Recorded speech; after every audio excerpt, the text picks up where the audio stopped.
Hi అండి, welcome back to our channel. ఈరోజు మా నాయనమ్మ ఊరు నుంచి వచ్చింది. పూర్ణాలు ఎలా చేయాలో చూద్దానండి. పూర్ణం చేసుకోవడానికి ఈ కప్పుతో 3 కప్పులు పచ్చెనపప్పు, కప్పుతో కప్పున్నర బెల్లం, అరకిలో బెల్లం, అరకిలో పప్పు, 3/4 కిలో బియ్యం, బియ్యం కలిపి 3/4 కిలో. అది పిండి పట్టాలి, అట్టు పిండిలాగా రుబ్బుకోవాలి. రుబ్బుకొని అది మళ్ళీ పూర్ణం వేయాలి. పూర్ణాలు ఉడకబెట్టేసి పొయ్యి వెలిగించుకుని బెల్లం పాకం 1 గ్లాస్ నీళ్ళు పోసి పొయ్యి మీద పెట్టాలి. పాకం మరగాలి.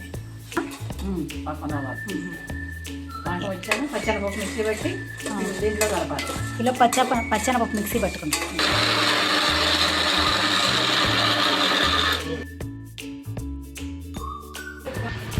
ఒక స్పూన్ ఇలాచీ పొడి వేయాలి స్మెల్ కోసం. పాకం మరుగుతుంది కదా, కాసేపు మరగాల. బెల్లంతో కరగాలి.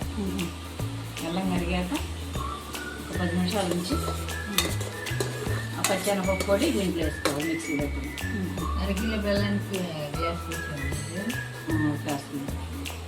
వేసి కొంచెం ఎక్కువ పట్టి ఎక్కువ ఉంటుంది, తక్కువ పట్టి తొందర పాకం ఉడితే రుచి. ఇవే మా నాన్నమ్మ అండి, వంటలు బాగా చేస్తుంది. ట్రై చేసి చూడండి, పూర్ణాలు చాలా టేస్టీగా ఉంటాయి. కంప్లీట్ అయిపోయింది. 1/2 కేజీ పప్పు. అలా పాకంలో వేసి వంటలు కట్టకుండా తిప్పాలి. అలా తిప్పాలి. వేసేసి వంటలు తిప్పుకోవాలి.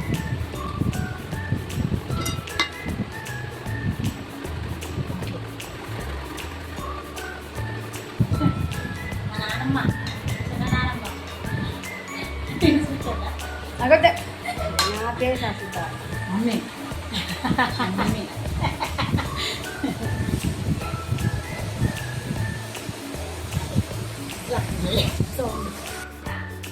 ఎంత పోయింది నాన్నమ్మ?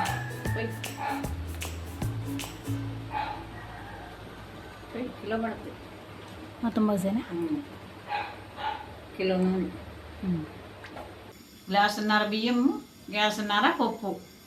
అది నానబెట్టి అట్టుపిండిలాగా రుబ్బుకోవాలి. పిండిలాగా రుబ్బుకోవాలి. అంటే చాలు. ఎన్ని గంటలు నానాలి? 4 గంటలు. 4 గంటలు నానాలి. నానాక 2 కలిపి రుబ్బాలి. రుబ్బి కొంచెం సోడా వేసి కలుపుకొని పిండి. ఉప్పు సోడా ఉప్పు 2 వేయాలా? సోడా ఉప్పు 2, సోడా ఉప్పు కూడా 2 వేసి పిండి కలపాలి. పిండి కలిపి ఇక ఇట్లా వచ్చేలాగా రుబ్బుకోవాలి. పూర్ణం అట్లా పెట్టి నూనె వేసుకోవాలి. కాగిందిగా నూనె వేసేపోయా.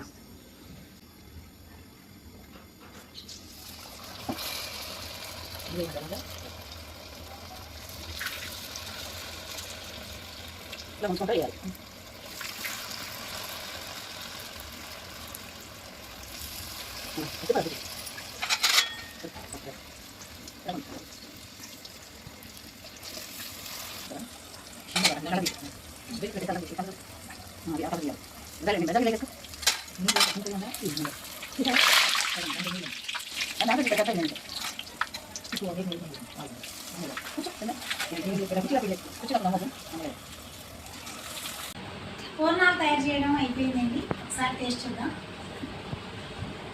చాలా బాగున్నాయండి, సూపర్గా ఉన్నాయి. మీరు కూడా ట్రై చేయండి. Like, share and subscribe please.